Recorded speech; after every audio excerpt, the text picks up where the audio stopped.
Eurasian Times, 24 March 2024, taking on the PLA, how an Indian general spoiled Beijing's salami-slicing in Arunachal Pradesh 1987. However, Chief General Krishnaswamy Sundarji of the Indian Army gave the most forceful response to China's attempt to salami-slice Arunachal Pradesh in 1986.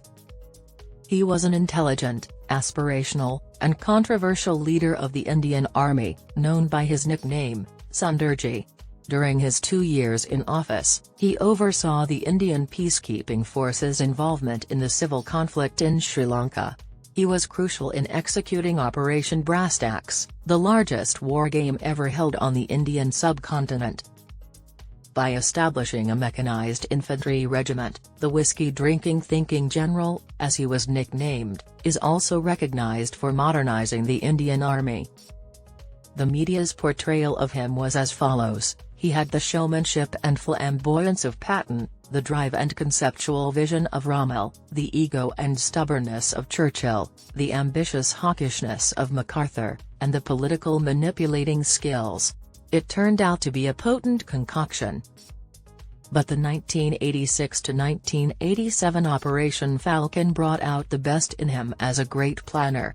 In 1986 to 1987, Chinese forces invaded Sumdarongchu in the Tawang district of Arunachal Pradesh, encouraged by their victory in the 1962 war against India. The subsidiary Intelligence Bureau of India has occupied the land on the banks of Sumdarongchu during the summers and vacated it during the winters. An Indian patrol discovered that the Chinese had erected permanent structures in June 1986. About 200 Chinese soldiers arrived as reinforcements when the Indian troops confronted them. By August, following the construction of a helipad by the Chinese, the Chinese claimed the region north of the limits of patrolling established for Indian forces. Additionally, the area was adjacent to the Namkachu Valley, where the People's Liberation Army, PLA, humiliatingly defeated Indian troops in 1962. General J.M. Jimmy Singh, the Indian Army's 5th Mountain Division's divisional commander, notified General N.S. Narahari, the commander of 4 Corps, who personally informed Sundarji of the developing crisis and requested him to visit the region. Air Vice Marshal Arjun Subramanyam, retired, Sundarji, to use military terminology, went to Tawang to evaluate the situation. Jimmy informed Sundarji that the current position was insufficient to defend Tawang. Indian fortifications were weak because no roads were beyond Tawang, save for an operating track that led to Bumla. When Jimmy said that the Zimadhang sector should move forward, Sundarji said, "Who is stopping you? Would you mind moving forward? Why are we talking about mules in this era?" Sundarji asked, in response to Jimmy's suggestion that he needed 1,200 mules to maintain his troops and that it would take several months to build up positions. "Now, let's discuss helicopters." This laid the groundwork for Campaign Falcon, a skillfully carried-out mountain campaign. General Sundarji initiated a power play rather than humbly succumbing to Chinese pressure. Air Chief Marshal Denis LaFontaine, the then Chief of the Indian Air Force, assisted him and made the recently acquired Russian Mi-17 medium-lift helicopters available to him in addition to the older Mi-8s. They also aimed at the recently inducted Mi-26s. Helipads were built, and a brigade was airlifted to the Zimadhang region. Dropping zones were constructed to support the soldiers. Airlifted supplies of ammunition, mortars, and artillery guns were deployed. Helicopter-lifted was the recently acquired 155 mm Bofors Medium Regiment. Falcon flight. As China intimidated the Indian political establishment, General Sundarji formulated a plan for proactive deterrence. This tactic necessitated the deployment of sufficient forces and weaponry to prevent China from carrying out its threats. Quick logistical preparations were made with the deployment to guarantee that their troops would not be isolated. On October 8, 1986, an infantry unit of the Indian Army occupied Lungro as part of Operation Falcon. The Indian Army began patrolling with great vigour. Supported by the Indian Ministry of External Affairs, MEA, the China Study Group expressed caution over the Army's aggressive posturing.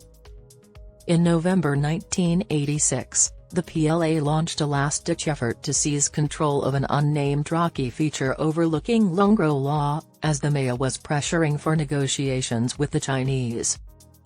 A young Indian platoon commander used this attribute to his advantage by showing off his rock-climbing prowess to the Chinese. The Chinese could not escape and were trapped at the bottom of Sundarangchu Valley, according to AVM Subramaniam's book Full Spectrum, India's Wars, 1972–2020. After its installations were destroyed in 1962, the Indian Army sent another battalion to take control of the Hathung La Ridge, which overlooks the Namkachu Valley. Another infantry unit barred the approaches from the south. One day, helipads made of corrugated galvanized iron sheets were built. The Mi-17s moved the ammo supplies and mortars and dismantled artillery guns. An additional battalion requested to take control of Tawang's western approaches. The challenging operation to occupy features Point 4811 and Point 4907 at almost 16,000 feet was completed in November, at the beginning of winter.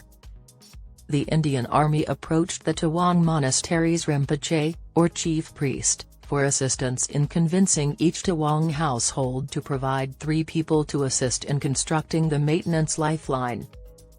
The resilient Monpas, who lived in the area, braved the severe winters and hazardous terrain to carry cargo to Point 4907 for over a month.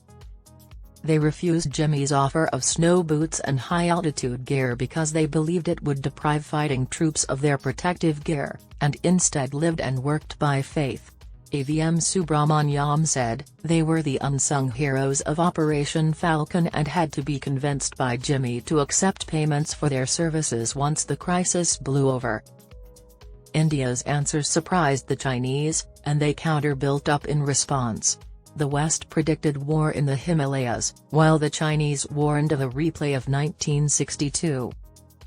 Advisors to then Prime Minister Rajiv Gandhi referred to Sundarji as reckless. However, the general remained steadfast, informing a senior Rajiv aide, "If you feel that you are not receiving enough professional advice, please make other arrangements." By the spring of 1987, the Indian forces had solidified their positions, and the Chinese withdrew. Perched above China, the Indian troops had a commanding view of the country. Operation Falcon, the IF's role. The only helicopter pilot to hold the position of Chief of Staff in the Indian Air Force, Air Chief Marshal Fali Homi Major, retired, recalls how the Tawang Force maintained detachment-aided Operation Falcon. During the first several months, each pilot in the unit put in an average of 100 hours per month. In the book, he wrote, "The good news was that my pilots were battle-inoculated in practically warlike operations on a new type immediately after induction." Known as the 3,488 km LAC, China maintains it is roughly 2,000 km long. The India-China disputed boundary has been mostly calm since the 1962 conflict. On the other hand, tensions have been high, and the border has been seething since the Doklam standoff between the two nations in 2017. China's unilateral initiatives to alter the status quo along the disputed border have concerned India. 33 years later, in Galwan, Chinese aggression turned violent, killing 20 Indian soldiers. This was when the Indian Army learned a lesson from Operation Falcon. On the Chinese side, the PLA has dramatically increased in strength. Galwan was one of the turning points in the 1962 war between China and India. In 2020, troops stayed firmly planted on their respective sides. The Chinese had set up more than 80 tents on the Chinese side. The Indian armed forces took decisive action without any delay. all of its transport fleet, comprising C-17s and C-130s, was put into service. Outwitting China, they evacuated 68,000 men, 330 army vehicles, and over 90 tanks and artillery pieces.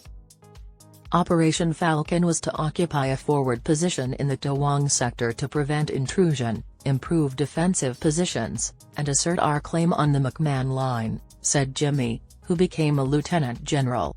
It made a war with China more likely.